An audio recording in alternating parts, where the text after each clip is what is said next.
A central Moscow square in what's been called the largest anti-government protest ever seen in post-Soviet times. Deadly violence in the Democratic Republic of Congo. The day after Joseph Kabila is named the winner in presidential elections, clashes erupt as the opposition cries foul.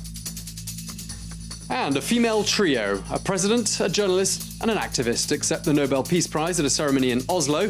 They share an award worth $1.5 million. Those are the top stories. This is France-24 broadcasting from Paris. I'm Tom Burgess-Watson. We start in Russia, where tens of thousands of people have been taken to the streets this Saturday in what's been called the largest anti-government protest ever seen in post-Soviet times. They're voicing their fury at allegations of electoral fraud in last weekend's parliamentary elections, seen as a key step in paving the way for Vladimir Putin to get back to the Kremlin. Well, at its peak, tens of thousands of people packed into a square in central Moscow. Thousands also took to the streets in St. Petersburg, while smaller demonstrations took place in some 60 other cities.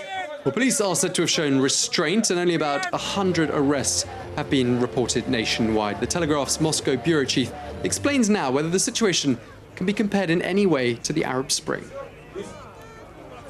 Today was a test of really the strength of the movement, and I suppose the movement passed. I mean, obviously very big numbers indeed, tens of thousands of people, as you said, not just in Moscow, but across the whole country. I mean, I have to say the opposition leaders themselves don't really like comparisons to the Arab Spring, mainly because, of course, the Arab Spring was very violent.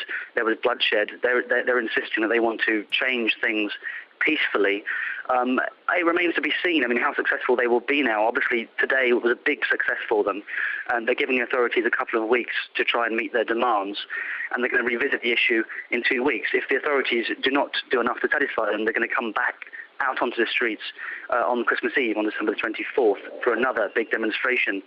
So I guess let's see what really happens next, whether it does gather momentum. What they'll be hoping to achieve is a kind of a sequence of rolling protests like the one today to force the Kremlin to call another election.